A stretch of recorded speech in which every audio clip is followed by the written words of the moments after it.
Construit dans l'esprit des forteresses de l'architecte Vauban, le fort Napoléon, qui doit son nom à Napoléon III, est un des joyaux du patrimoine de l'île de Terre-de-Haut, aux Saintes.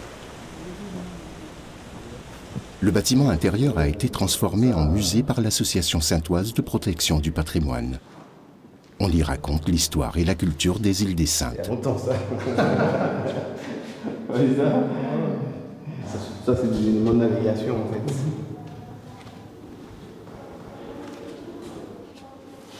Cet édifice militaire, bâti sur les ruines d'un premier fort détruit par les Anglais, abrita une garnison jusqu'en 1889.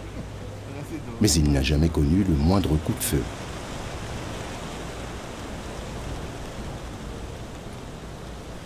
Situé sur le Morne-Mire à près de 115 mètres d'altitude, le fort Napoléon offre un point de vue exceptionnel sur la baie de Terre-de-Haut, fierté des Saintois.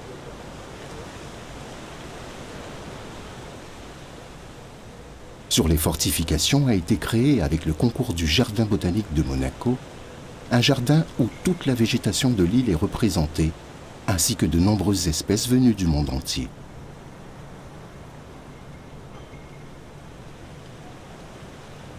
Au large, on aperçoit la Guadeloupe, l'île de Marie-Galante et l'île de la Dominique. Un panorama qui, à lui seul, mérite le déplacement.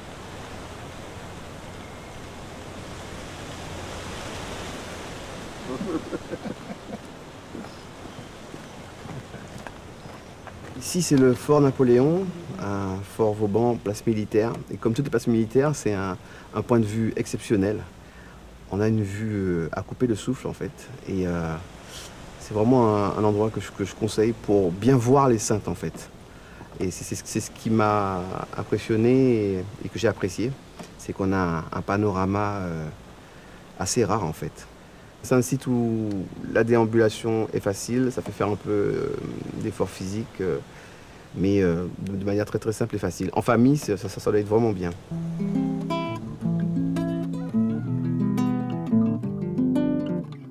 En tout genre, les moins gardés l'entour, c'est l'amour moins kawaii. Ou t'es ça moi pour mais sans pointiller tendresse, sans parole, sans rien. La ligne brûlée, un désir sugar. Allez, l'amour pas sans faire mon promesse. Maintenant, loin, sans demander pardon.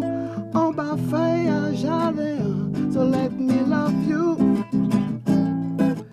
Aimer parce que la vie est douce, just loving you. Et l'envie d'air qui vient chat et moi, te estaba buscando. Como la luz para mi corazón so shining on me.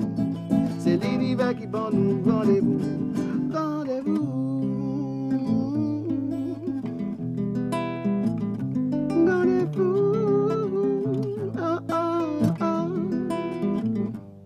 Voici quelques conseils pour profiter sans danger de votre randonnée. Renseignez-vous sur l'état de votre parcours et partez tôt le matin. Surveillez la météo. Portez de bonnes chaussures. Ne marchez pas le ventre vide et emportez de l'eau. Prenez un sac pour ramener vos déchets. Ne surestimez pas vos forces. Bonne balade.